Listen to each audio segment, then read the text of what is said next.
Au 4e étage du 46 rue Madame vit un vieux peintre, sans aucune inspiration.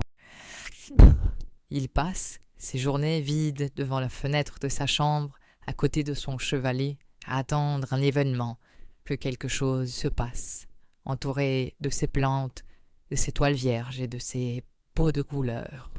Pour faire un tableau, il aimerait que son esprit soit peuplé de perroquets, de pirates, de palais de diamants et d'écuries d'éléphants. Il aimerait imaginer des géants et des centaures, des guerriers et des villes magnifiques. Or, le vieux peintre du 46 rue Madame, cet homme petit et gras, chauve avec des lunettes, ne se contente que de fixer sa fenêtre, solitaire, abandonné, en quête d'un sujet. Soudain, dehors, un oiseau se pose sur la balustrade de sa fenêtre. C'est un petit moineau bleu. « Ah !» s'exclame le peintre. « Voilà un bon sujet de tableau. » Avec des gestes prudents, il mouille son pinceau, sort une toile, installe son chevalet, mais le temps de préparer sa palette, l'oiseau s'est déjà envolé.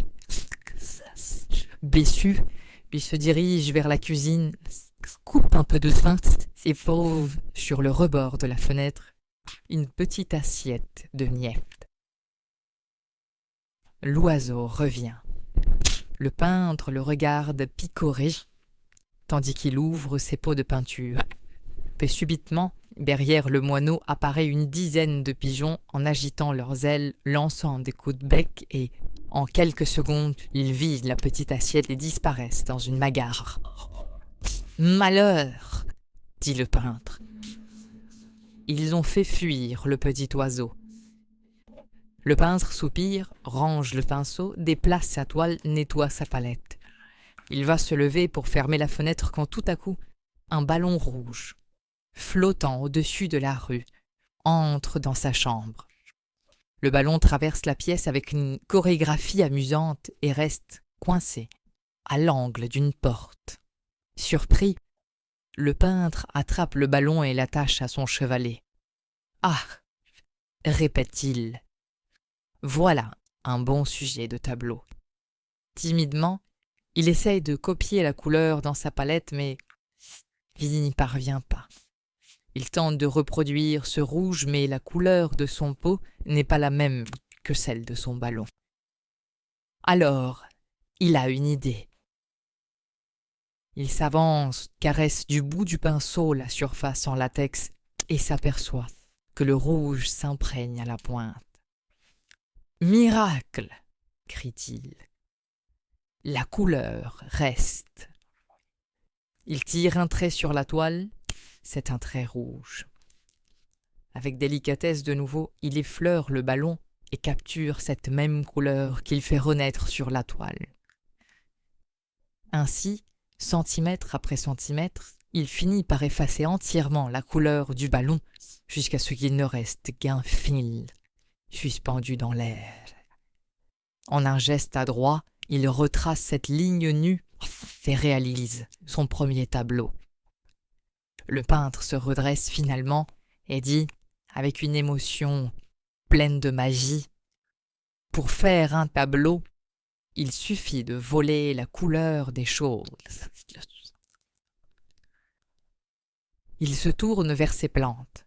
Il saisit une autre toile et fait disparaître sous son pinceau chaque feuille dont le vert reste au bout. Ensuite, il repeint la plante sur son tableau et crée une nature morte.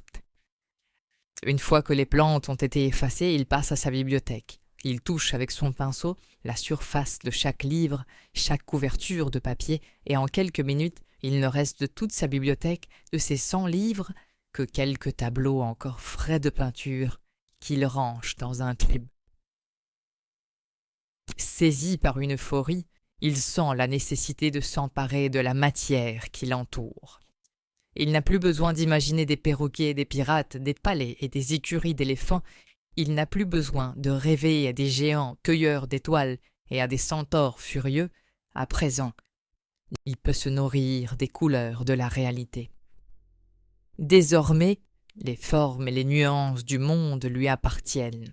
Il peut défaire le réel pour en bâtir un nouveau. En quelques heures, il finit par voler à sa chambre toutes ses couleurs. Du lit au salon, il effleure de son pinceau chaque surface, la peau de toute chose, la pierre et le bois, les nattes et les draps. Il se tourne vers le miroir et en quelques gestes défait son propre reflet. Puis le peintre dit « Je veux voler la lumière ». Alors il marche vers la seule source de lumière, la fenêtre, et la main tremblante sur le pinceau, suivant le contour des volets, il la ferme pour toujours.